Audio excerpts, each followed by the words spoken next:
አሐዱ አምላክ አሜን። ክቡር መምህራችን መጋቤ ሐዋርያት ስምዖን የአራቱ አድባራት የስብከተ ወንጌል መምሪያ ኃላፊ፣ ክቡር መምህራችን መምህር ፈቃዱ፣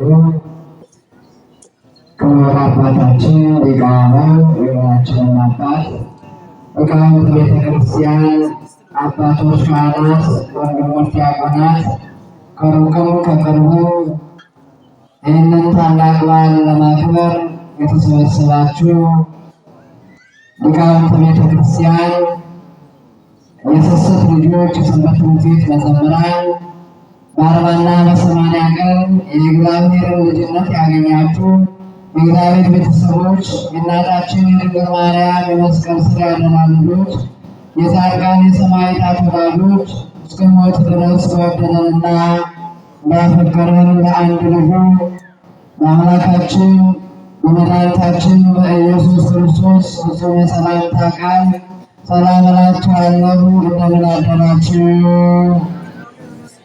ድምፃችሁ አይሰማም። እንደምን አደራችሁ? እንደምን ሰነበታችሁ? ቸርነቱ የማያልቅበት የቸርነት ባለቤት የምሕረት ባለቤት አምላካችን እግዚአብሔር በአባታዊ ፍቅሩ በቤቱ የጠራን ከዕድሜያችን ላይ ዕድሜን ለንስሐ ጨምሮ ሁላችንም ለምንጓጓለት ለዚህ ለእመቤታችን በዓለ ዕረፍት በሰላምና በጤና እንኳን አደረሳችሁ አደረሰን። ያንስበታል በሉና እግዚአብሔር ይመስገን። አላህ የሌሉ ሰዎች በሕይወት የሌሉ ብዙ አባቶቻችን ወንድሞቻችን ሕፃናትን ጨምራሉ። እኛም ግን በሕይወት ጠብቆ ከዕድሜያችን ላይ ለንስሐ የጨመረልን አምላክ ይህንን ታላቅ በዓል እንድናከብር የፈቀደልን ከቤታችን አስነስቶ በዚህ ቅዱስ ስፍራ ላይ እንድንሰበሰብ ቃሉን እንድንሰማ እንድንዘምር ያደረገን አምላክ ስሙ በድጋሜ የተመሰገነና ከፍ ከፍ ያለ ይሁንልን።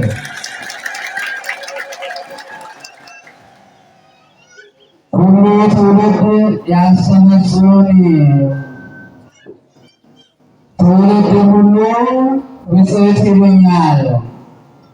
የሉቃስ ወንጌል ምዕራፍ 1 በቁጥር 48 ያለውን ኃይለ ቃል መነሻ አድርገን እንማማራለን። ማን ያስተምረን? ተናገሯ። ማን ያስተምረን? ማን ይምከረን? እግዚአብሔር ሁላችንንም ይምከረን ያስተምረን። እናንተን አስቀምጦ እኔን ደግሞ አስነስቶ የሚያናግር የሚረዳ እግዚአብሔር አምላክ ነውና እኔ የምናገርበትን ብርቱ አንደበት እናንተ የምትሰሙበትን ሰሚ ጆሮ አስተዋይ ልቦና እግዚአብሔር ሁላችንን ያድነን። የትምህርቱ መሰረታዊ ዓላማ ነገረ ማርያምን በተመለከተ ይሆናል። ምክንያቱም ሁላችንም ማንን ብለን የተሰበሰብነው? ማንን ለማክበር የተሰበሰብነው? የእግዚአብሔር ልጆች እመቤታችን ድንግል ማርያምን ነው። እልል በሉና እግዚአብሔርን አመስግኑ። ትውልድ ሁሉ ብፅዕት ይሉኛል። እስኪ ትውልድ ሁሉ በሉ። አይሰማም ድምፃችሁ? ትውልድ ሁሉ ብፅዕት ይሉኛል። እንግዲህ ይህንን ኃይለ ቃል የተናገረችው ራሷ ነው። እመቤታችን ድንግል ማርያም በራሷ አንደበት ነው የተናገረችው። የእግዚአብሔር ልጆች ይህ ቅዱስ ቃል ነው። በዚህ በሉቃስ ወንጌል ምዕራፍ 1 ከቁጥር 26 ጀምሮ ወንጌላዊው ሉቃስ ሐኪሙ ሉቃስ የታሪክ ሰው ስለሆነ ሉቃስ የመጀመሪያ ወንጌሉ የሉቃስ ወንጌል በታሪክ ነው የሚጀምረው። ሉቃስ ሐኪም ነው። እግዚአብሔር ልጆች ቁስለ ሥጋን የሚያክም ነበር። መድኃኔዓለም ኢየሱስ ክርስቶስ በበረት የተወለደው ከድንግል ማርያም የተወለደው ሕፃን ቁስሉም ካደገ በኋላ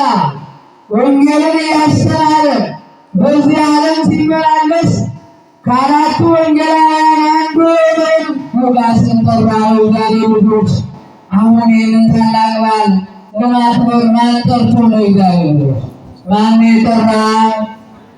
ብዙ ናችሁ፣ ድምፃችሁ አይሰማም። ማን የጠራ? እግዚአብሔር ነው። እግዚአብሔር ልጆች ይህ እግዚአብሔር ጥሪ ነው።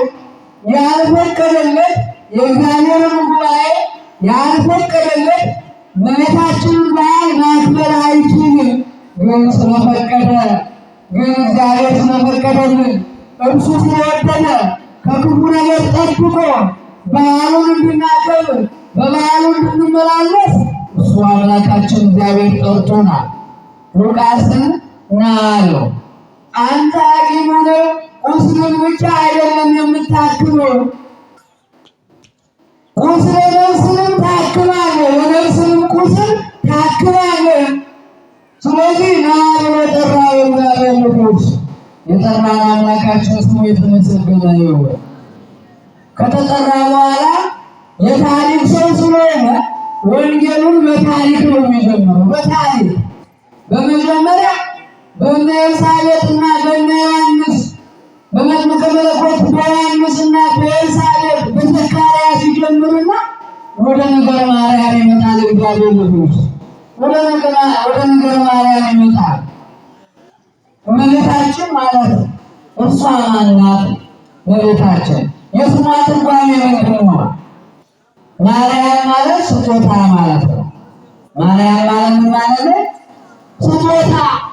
ምክንያቱም ለአዳም ልጆች ተስፋ እንድትሆን ለዚህ ዓለም በዚህ ዓለም ለሚኖሩ ሰዎች ተስፋ እንድትሆን እግዚአብሔር የሰጠን ስጦታ ማለት ነው።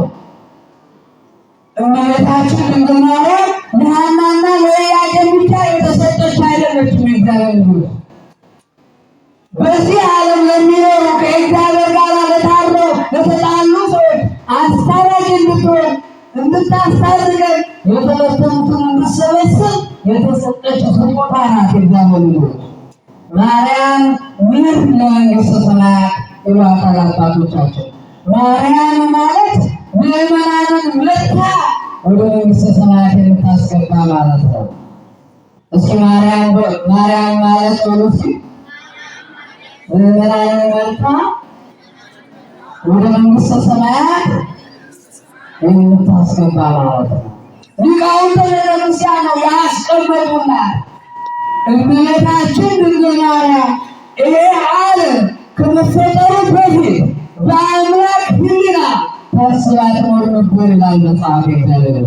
በአምላክ ሕሊና አዳም ከመበደሉ በፊት ከእግዚአብሔር ጋር ከመጣላቱ በፊት በአምላክ ሕሊና ታስባ ትኖር ነበር። ለዓለም መድኃኒት እንደምትሆን ታስባ ትኖር ነበር። ክብር ምስጋና ለአምላካችን ይሁን። እንበሉና ምስግና ድንግል ማርያም ነው። ለዚህ ነው ገና በነቢያት የነበሩ ትንቢት ተናግረውላታል። እመቤታችን ሊቁ የመጀመሪያው ሰው ነቢዩ ሙሴ የእግዚአብሔር ሰው ሙሴ እስራኤልን የመራው ሙሴ በመጽሐፉ ምን አለ? በኦሪት ዘፍጥረት ምዕራፍ 3 ቁጥር 15 ላይ የሴቲቱ ዘር ይለዋል። የሴቲቱ ዘር የእባቡን ራስ ይቀጠቅጣል ይላል። ምስጋና ለአምላካችን ይሁን። ለሞልና መስክን ተዛገሉት። ሴቷ ማን ናት? የሴቲቱ ዘር የተባለ ክርስቶስ ሲሆን ሴት ያላት ደግሞ ድንግል ማርያም ናት። ክብር ምስጋና ለአምላካችን ይሁን። እባቡን ራስ ዳቢሎስን የሚቀጠቅጠው ዳቢሎስን የሚያሸንፈው ዲያብሎስን ድል የሚነሳው የወለደች ድንግል ማርያም።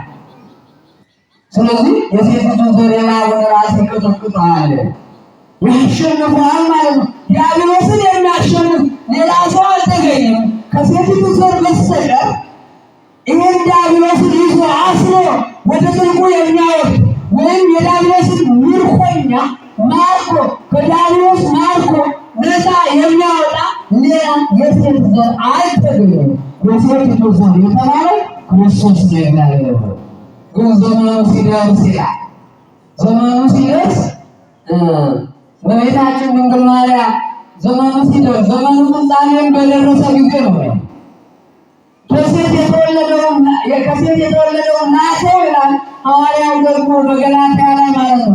ዘመኑ ሲፈጸም ወይም ዘመኑ ሲደርስ አምላካችን መድኃኒታችን ኢየሱስ ክርስቶስ ከሴት ዘር የተባለው ከድንግል ማርያም ከሥጋዋ ሥጋ ከነፍሷ ነፍስ ነስቶ ሰውነቱ ወለደ።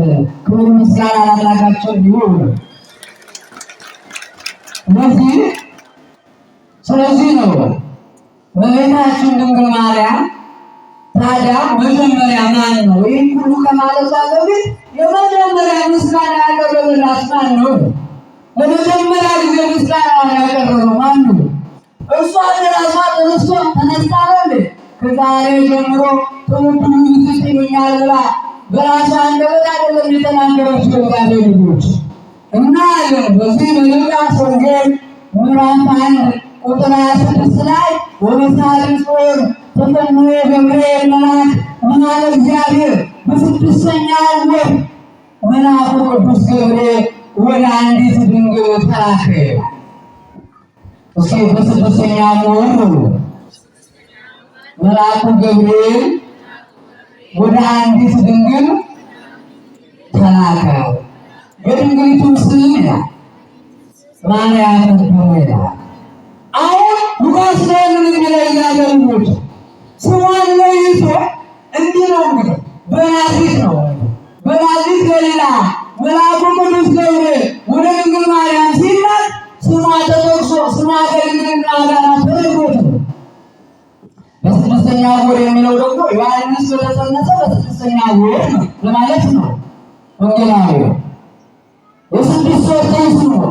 በስድስተኛው ወር ይላል ቅዱስ ዮሐንስ መጥምቀ መለኮት ዮሐንስ በተጸነሰ በስድስተኛው ወር መልአኩ ቅዱስ ገብርኤል ናዝሬት ወደምትኖረው ወደ አንዲት ድንግል ስሟ ማርያም ወደ ተባለው ተላከ። እግዚአብሔር መልአክ እሷም በቤተ መቅደስ ነበረች። እግዚአብሔር ልጆች ሐርና ወርቅ እያስማማት በቤተ መቅደስ ነበር። በኋላ እንመጣበታለን።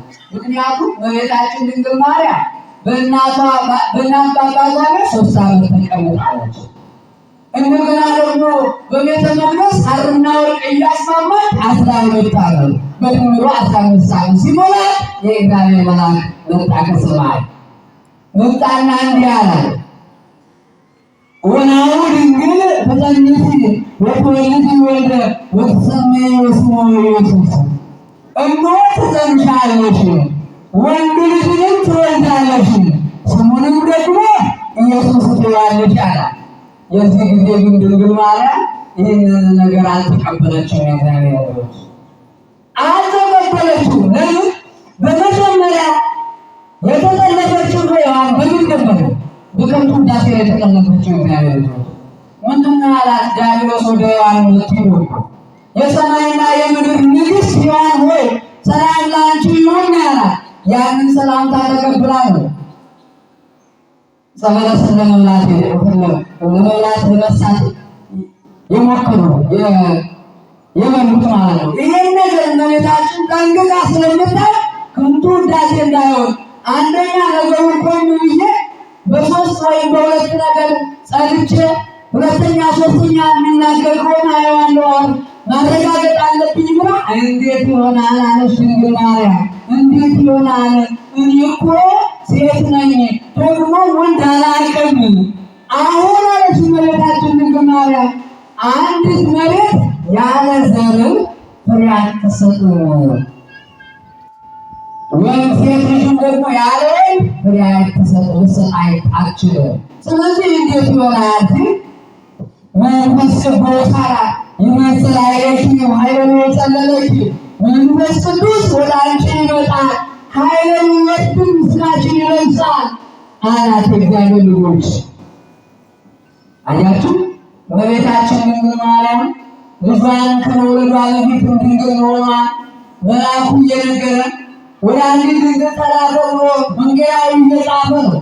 በቤታችን ድንግል ማርያም በንጽሕና በቅድስና ሳለች የእግዚአብሔር መልአክ እያረጋጋ 3 ጊዜ ነገራት። ደግሞም እንዲህ አላት፣ እስመ አልቦ ነገር ዘይሳነው ለእግዚአብሔር እግዚአብሔር የሚሳነው ነገር የለም ማለት። እስኪ ለእግዚአብሔር ነው እግዚአብሔር የሚሳነው ነገር የለም። ሁሉ ይቻላል እግዚአብሔር ነው። በሱ የሚቻለው የሚሳነው ነገር አለ እንዴ? የለም። ዝም ብለን እኮ ነው ዝም ብለን እኮ ወጣው ነው እግዚአብሔር ነው። ለእግዚአብሔር ሁሉ ይቻላል። ሁሉ ማድረግ በቃሉ ይችላል።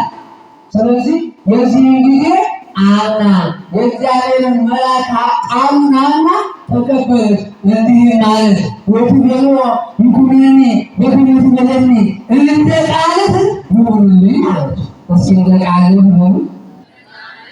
ድምፃችሁ አይሰማም። እንደ ቃልህ ይሁንልኝ። ይህ ጊዜ ቃል አማናዊ ቃል ከስጋ ስጋ ነስቶ ሰው ሆነ ይላል። ሰው ሆነ። ከዚህ በኋላ መልአኩ ቅዱስ ገብርኤል ማረጋገጫ ነገራት። ማረጋገጫውን አስረዳት።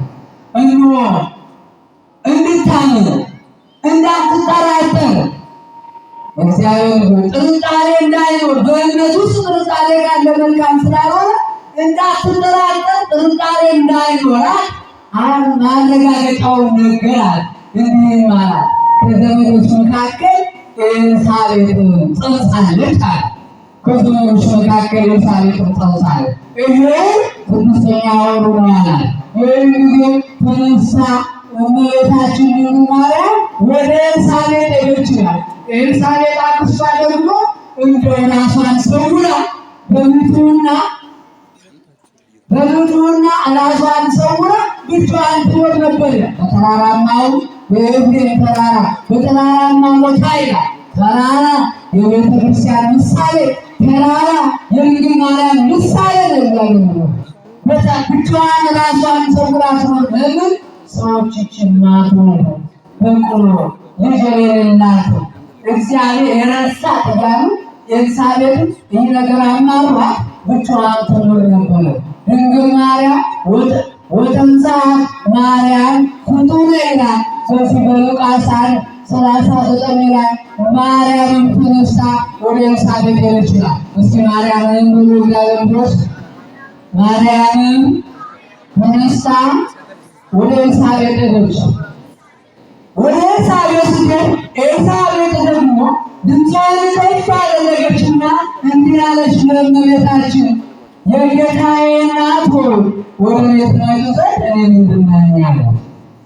እነሆ ገና አንቺ ስትመጪ የአንቺን መምጣት ባረጋገጠ ጊዜ በማኅፀኔ ያለው ጽንስ የ6 ወሩ ጽንስ ለማመስገን ለመዘመር ፈለገ፣ መንቀሳቀስ ፈለገ። ስለዚህ የጌታዬ እናት ወደ እኔ ትመጪ ዘንድ እንዴት ይሆናል? አሁን ይህን እኮ መጽሐፍ ቅዱስ የማያውቁ ሰዎች አንዳንድ ጊዜ እኮ መጽሐፍ ቅዱስ ባህል ነው። እግዚአብሔር መጽሐፍ ቅዱስ ማንንም ሊተረጎም አይችልም። በገዛ ፍቃድ የሚተረጎም አይደለም። እግዚአብሔር መጽሐፍ ቅዱስ ራሱ ዳኛ ነው፣ ፈራጅ ነው። በዚህ በሉቃስ ወንጌል ምዕራፍ በማርቆስ ወንጌል ምዕራፍ 16 ቁጥር 16 ላይ ያመነ የተጠመቀ ይድናል፣ ያላመነ ግን አጣሞ የተረጎመ እንደራሱ የተረጎመ እሱ ግን ይፈረድበታል ይላል መጽሐፍ ቅዱስ። እግዚአብሔር ፈራጅ ነው፣ ዳኛ ነው መጽሐፍ ቅዱስ። አሁን ይህንን ዘመረ የሚለውን ቃል ዘመረ አይደለም፣ ዝም ብሎ መስላለን። ቅዱስ ዮሐንስ ለእናቱ በኤልሳቤጥ ማኅፀን ሳለ ለእናቱ ለድንግል ማርያም መቀኘት መዘመርን ነው የፈለገው። ለአምላኩ መስገድ ነው የፈለገው፣ ማመስገን መስገድ ነው የፈለገው እንጂ ዝም ብሎ መስገድ አይደለም። እግዚአብሔር ልጅ ስለዚህ ይህ ነው። ከዚህ በኋላ ይህን ነው ኤልሳቤጥ መሰከረች ይላል። አንደኛ መልአኩ ቅዱስ ገብርኤል መስክሮላታል፣ ተናግሯታል። ከመላእክት መልአኩ ቅዱስ ገብርኤል አመሰገናት። ከሰዎች ወገን ደግሞ ከሰው ወገን አንዷ ብቸኛዋ ደግሞ ኤልሳቤጥ አመሰገነች፣ አመሰገነች። በዳዊት የተጻፈው አለ፣ በነቢያት የተጻፈውን አንባለች። እሷ ደግሞ ድጋሚ ደግሞ ኤልሳቤጥ ሲረጋገጥና ከዚህ በኋላ ትውልዱ ብፅዕት ይሉኛል አለች። ከዛሬ ጀምሮ ትውልዱ ብፅዕት ይሉኛል፣ አመሰግኑኛል። ትውልድ ሁሉ ከኋላ የነበሩ ሁሉ ከፊትም የሚኖሩ ያመሰግኑኛል አለች። ጠቢቡ ሰሎሞን በምዕራፍ 31 ቁጥር 29 እንዲህ የሚል ቃል እንዲህ ብሎ ጠቢቡ ሰሎሞን ጽፏል። መልካም ያደረጉ ብዙ ሴቶች አሉ፣ አንቺ ግን ከእነዚህ ሁሉ ትበልጫለሽ ይላል ጠቢቡ ሰሎሞን። እስኪ መልካም ያደረጉ አሉ፣ መልካም የሰሩ ብዙ ሴቶች አሉ፣ ከእነዚህ ሁሉ ግን አንቺ ትበልጫለሽ። ከነ ኤልሳቤጥም ትበልጣለች፣ እግዚአብሔር ከነ ሳራ ከነ ርብቃ ትበልጣለች፣ ከሁሉም እናቶቻችን እመቤታችን ትበልጣለች። ለምን? ከሴቶች ሁሉ እንደሷ ያለ በድንግልና ጸንቶ በድንግልና የወለደ ወደፊትም አይገኝ ዛሬም አይገኝ። ስለዚህ እመቤታችን ድንግል ማርያም ከሁሉም ሴቶች ከሁሉም እናቶች ትበልጣለች። ስለዚህ ነው የምናከብራት። መጽሐፍ ቅዱስ ስለሆነ እኮ ነው የምንወዳት። እንደው አንዳንድ ጊዜ ቅድም እንደነገርኳችሁ በዚህ በዮሐንስ ወንጌል ምዕራፍ 2 ያለውን ኃይለ ቃል አንስተው ነው ሰዎች የሚሳሳቱበት። አንቺ ሴት የሚለውን ቃል ትርጉሙ ስላልገባቸው ቅድም እንዳልኳችሁ አሁን በመጀመሪያ ትርጉም ሴት የሚለው ቃል ምንድን ነው? የቃሉ ፍች ወይም ትርጉሙ ምንድን ነው? ሴት ማለት አጥንትሽ ከአጥንቴ ስጋሽ ከስጋዬ ትርጓሜ ያለው። አሁን በዚህ በዶክማስ ሴት እመቤታችን ድንግል ማርያም ተጠርታለች። ሰርጉን አሳየው የዶክማስ አባት ነው፣ ተዳሪው ዶክማስ ነው። በዶክማስ ሴት እናትም ልጅም ተገኝተዋል አለ። በዚህም ጊዜ ማለት ነው ብዙ ድምተኞች አሉ። ነገር ግን አንድ ነገር አለቀ። አንድ ነገር አለቀ፣ የሚጠጣ ነገር አለቀ። የእግዚአብሔር ልጅ እናንተ ሴት ወይ ሰርጋችሁ የሚጠጣ ቢያል የሚበላ ቢያል ወይ ወጡ ቢያል ወይ እንጀራው ቢያል ምንድን ነው የሚሰማችሁ? የሚሰማችሁ ስሜት በእናንተ በራሳችሁ ምን አሳሉት። አሁን ሰው በጣም ፊቱ ጠቆረ፣ አዘነ። ድንግል ማርያም ደግሞ መለስ አለችና ወይን እኮ የላቸውም ስትል አንቺ ሴት ከአንቺ ጋር ሆናለሁ። አሁን አንቺ ሴት የሚለውን ቃል ወስዶ የቃል የዕብራውያን ቋንቋ ነው። አንቺ ሴት አንደኛ በዕብራውያን አነጋገር አንቺ ሴት ከአንቺ ጋር ምንጠላለኝ፣ ለአንቺ የማያደርግልሽ፣ ለአንቺ የማልታዘዝሽ፣ ለአንቺ የማልፈጽምልሽ ምን ጉዳይ አለ ነው? ምን ጠላለኝ ነው ትርጓሜ ነው። እነሱ ግን አንቺ ሴት ሆናትን አካምነው የሚያስቡት እንደዚህ ያለ ወጥስማ። በመጀመሪያ ሕግን የሰራ ማነው? ሕግን የሰራ እግዚአብሔር ተናገረ። ማነው ሕግን የሰራ? እናትና አባትን አክብሩ በማነው ትእዛዝ ያስተላለፈው ማነው? ራሱ እግዚአብሔር። ታዲያ እናትና አባትን አክብር ያላሉናል በእውነት እናት ሊያቃልል ይችላል? አይችልም። እግዚአብሔር ስህተት ነው፣ ነፃ አይደለም።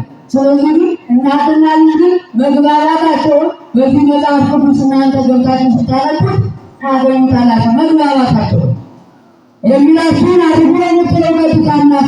እንደዛም ካሉ እነሱ እንደሚሉትም ከሆነ ለምንድን ነው የሚላችሁን አድርጎ ለምን አለች እናታቸው? ድንግል ማርያም ለምን ውሃውስ ወደ ወይን ለምን ተቀየረ? ዙሮ ስራው ተሰርቷል እኮ እናትና ልጅ ተግባብተው ስራው ተፈጽሟል። እግዚአብሔር ልጆች ምንም እንከን የለበትም። ዛሬ ወይን የተባለው ፍቅር ነው። እግዚአብሔር ልጆች ወይን ገለናል። እያንዳንዳችን ፍቅር ገለናል። እያንዳንዳችን አንድነት ገለናል። እያንዳንዳችን ሰላም ገለናል። የሰላሙ ባለቤት የፍቅሩ ባለቤት እግዚአብሔር አምላካችን ፍቅሩንና አንድነቱን ሰላሙን ያገልልን። ስለዚህ እመቤታችን ድንግል ማርያም በዛሬው የምናከብራት ይህንን እመቤታችን ድንግል ማርያም ከልጇ ጋር በምድር ላይ የተንከራተተች 3 ዓመት ከ3 ወር በዚህ ዓለም ወንጌል ሲያስተምር ከዋለበት እየዋለች ካደረበት እያደረች መከራውን እያየች በመከራ እስከ መስቀል ስር ድረስ ያልተለየች እናት ናት ድንግል ማርያም። ክብር ምስጋና ለአምላካችን ይሁን። አምስት ሲባቱ በመስቀል ተሰጥታናል። የመስቀል ስር ስጦታችን ናት።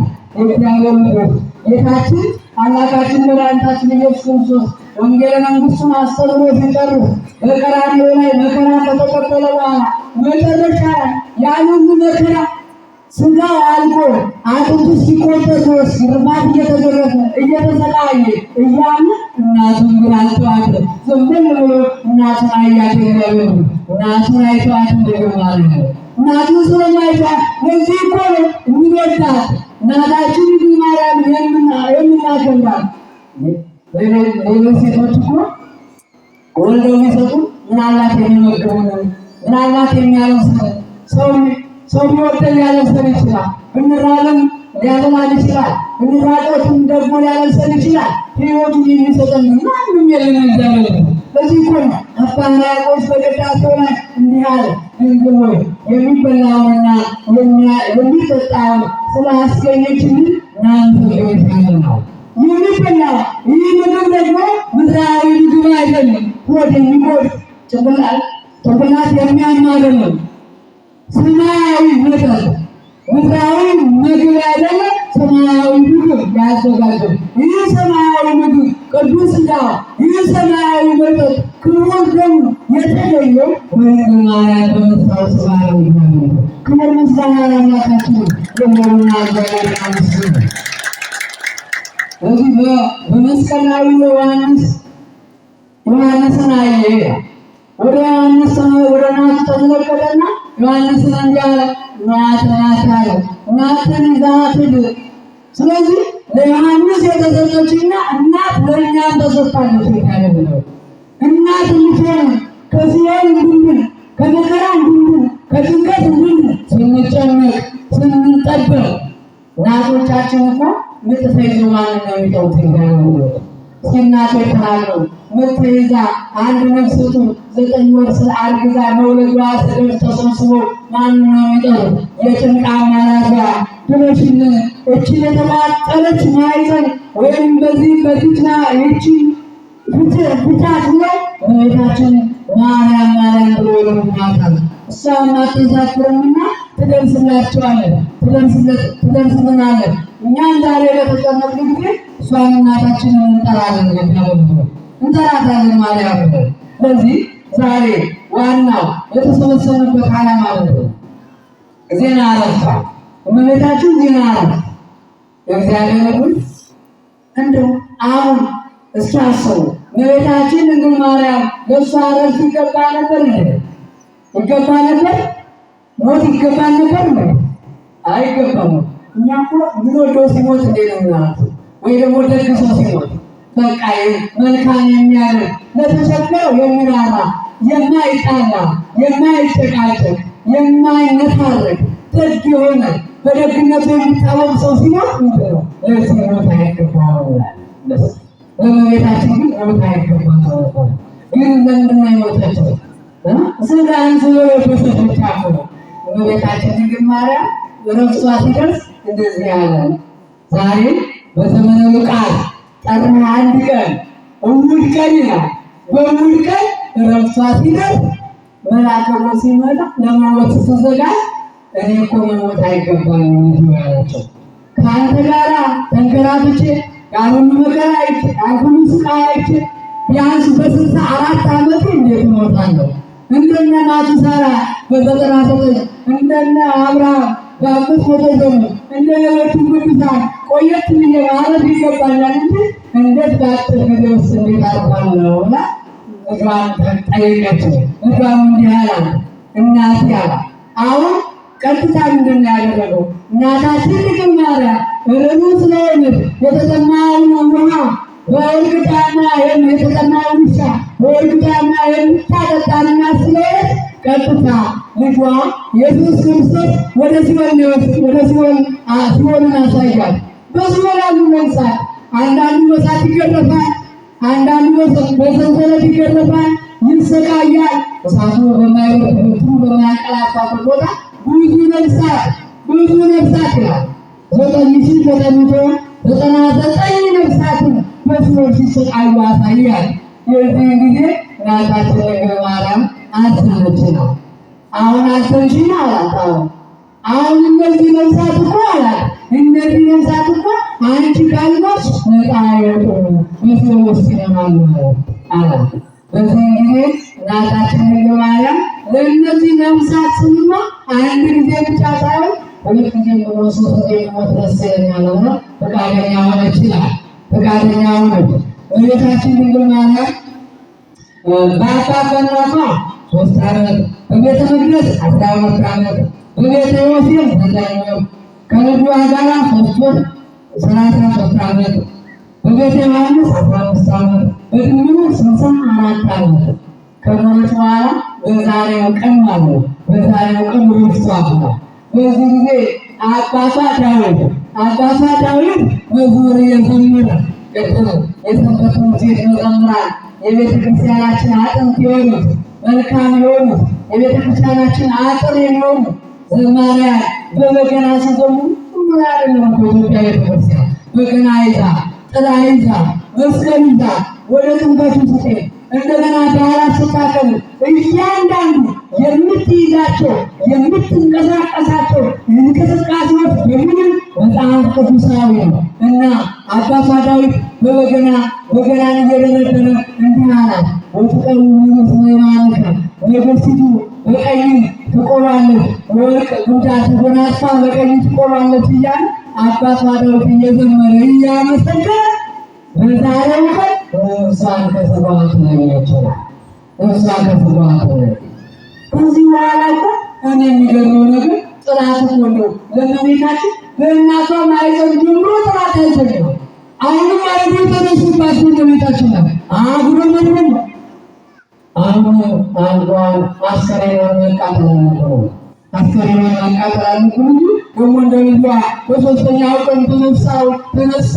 አንደኛ አይሁዶች እኛን ያውቃሉ፣ ስለዚህ ማቃጠል አለብን። ለዚህ ደግሞ ዋነኛ የሚሆን ጉልበተኛ ሰው መፈለግ አለብን ነው መፈለግ አለብን። አሁን ጉልበተኛው ተፈለገ። ታንታንያ ከመካከላቸው በጉልበት የተረጠመ አቅም አለኝ የሚለው ታንታንያ እግዚአብሔር አቅም የማን ነው? ስተናገሩ ኃይል የማን ነው? ጉልበት የማን ነው? በምንም ነገር አንመካ። እግዚአብሔር ነው።